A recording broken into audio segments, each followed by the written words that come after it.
sini, dari tempat saya berada itu cuman sekitar 5 menit lah kalau naik mobil, dekat sekali tuh. Itu dibombardir dan dalam satu waktu 50, bayangkan 50 warga sipil terbunuh. Dan korban-korban terbunuh itu dibawa ke sini, ke rumah sakit. Dan saya menyambut, saya melihat, bahkan saya sholat jenazah saat itu.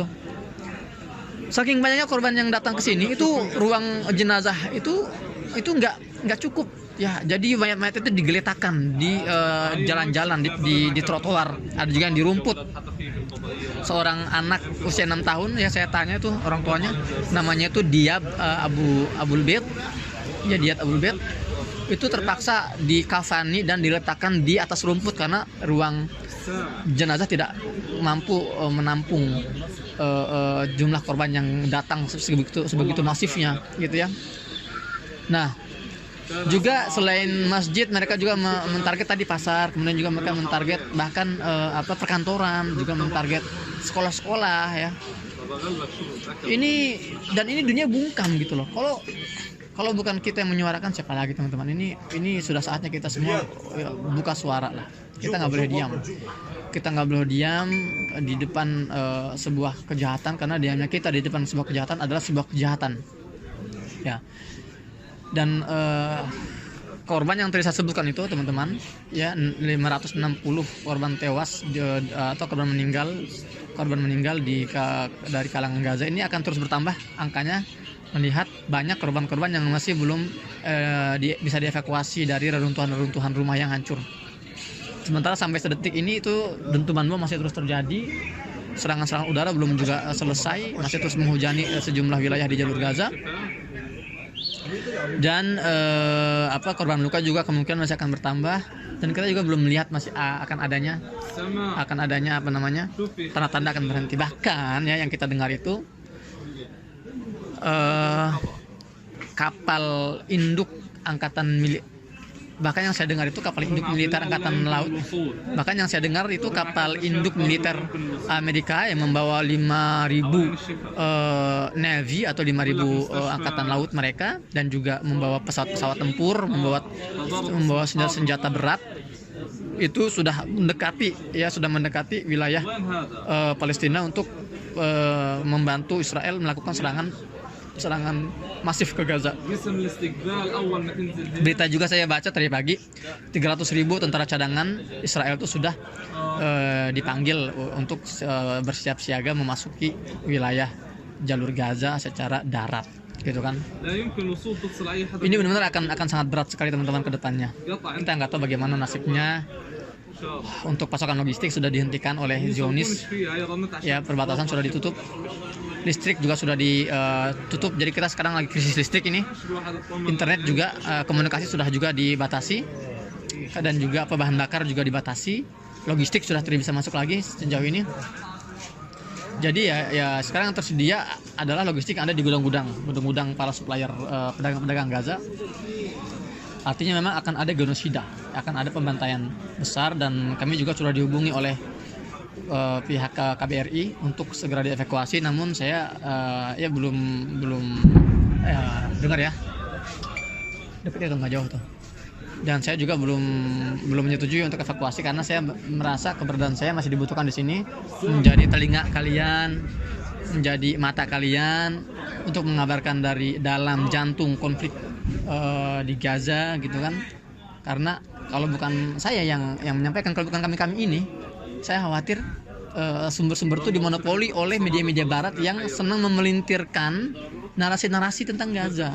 Ya, makanya saya aktif ya, dengan segala risikonya saya aktif menyampaikan informasi ini agar berusaha memberikan informasi yang subjektif, yang objektif. Saya berusaha memberikan informasi yang objektif yang kalian bisa lihat sendiri. Saya tampilkan visual-visual itu di Instagram atau bahkan di YouTube sini. Saya sampaikan kondisinya hari per hari, gitu kan. Ya, saya berusaha untuk merangkum semua kejadian hari ini untuk saya sampaikan kepada kalian semua, gitu ya. Meskipun ya saya tahu ya resikonya tidak sembarangan, resikonya nyawa kita. Tapi inilah sebuah perjuangan. Aneh tak bebas. Ya, resikonya besar. Maka dari itu teman-teman, saya berharap kolaborasi antum semua ya. Kalau saya di sini istilahnya mempertaruhkan nyawa kami, ya antum di sana hanya mempertaruhkan apa sih, jempol-jempol antum lah. Mungkin capek sedikit tapi nggak apa, yuk kita share video-video ini gitu kan. Dan juga tidak lupa saya ingin mengajak teman-teman semua untuk terus berdoa, memanjatkan doa di setiap sholat antum semua, untuk kita semua di sini. Doakan agar para pejuang-pejuang yang masuk ke wilayah perbatasan luar itu, ke wilayah Zionis itu, semoga Allah kuatkan, Allah berikan bantuan dari langit, dan semoga Allah berikan kesabaran ekstra gitu kan. Dan itu harus tahu teman-teman, para pejuang Gaza yang merangsak masuk ke wilayah Israel itu mereka sudah mempersiapkan diri nggak akan kembali gitu loh. Jadi mereka seperti kamikaze attack gitu ya. Ya tapi ya alhamdulillah sebagian mereka ada yang berhasil kembali ke Gaza dengan membawa berbagai tawanan, banyak tawanan gitu kan. Itulah perjuangan mereka dengan darah, dengan nyawa. Ibu-ibu di Gaza juga mengorbankan anak-anaknya ya yang terkena bom, suaminya yang terbunuh. Pengorbanan antum nggak banyak teman-teman.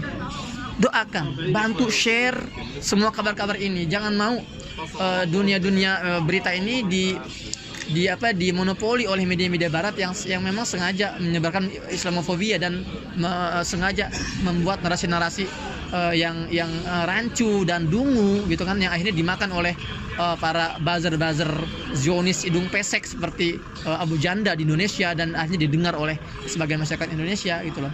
Kita harus counter itu semua, kita harus lawan itu semua dengan menyebarkan berita yang up to date dan aktual langsung dari Gaza, Palestina gitu loh. Ya, saya mohon kolaborasinya. Jadi itu yang pertama, doanya teman-teman. Kedua, bantu sebarkan informasi ini. Dan yang ketiga, materi. Ya, saat ini Amerika nggak malu-malu loh mengirimkan materinya. Negara-negara Eropa itu nggak malu-malu mengirimkan materinya.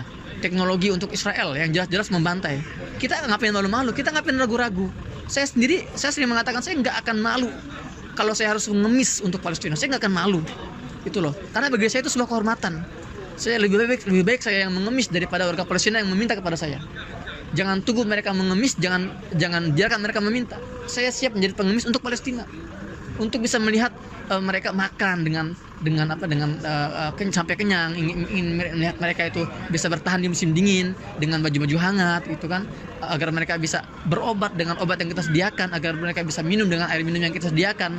Itu sebuah perjuangan juga bagi kita teman-teman gitu. Jadi antum di Indonesia bukan antum tidak bisa berjuang, antum bisa berjuang dengan apa? Dengan bantuan tadi itu, doa, kemudian informasi dan materi. Gitu. Kalau antum punya materi tambahan, antum berbagi dengan donasi terbaik. Kalau antum nggak punya, antum ikut bersama saya menjadi barisan orang-orang yang mengemis untuk Palestina. Untuk Palestina, saya nggak apa-apa dikatakan pengemis, tapi untuk Palestina, untuk menjaga agar warga Palestina tetap tegar. Ya, mereka ini orang-orang terhormat yang sedang mempertahankan kehormatan kita semua. Mereka ini orang-orang pemberani yang sedang mempertaruhkan nyawa mereka untuk kehormatan kita semua umat Islam. Jadi saya nggak tega kalau melihat mereka harus datang mengetuk kantor kami minta-minta. Enggak, biar saya mengemis dan saya akan langsung terjun ke lapangan untuk mendistribusikan bantuan-bantuan yang mereka butuhkan.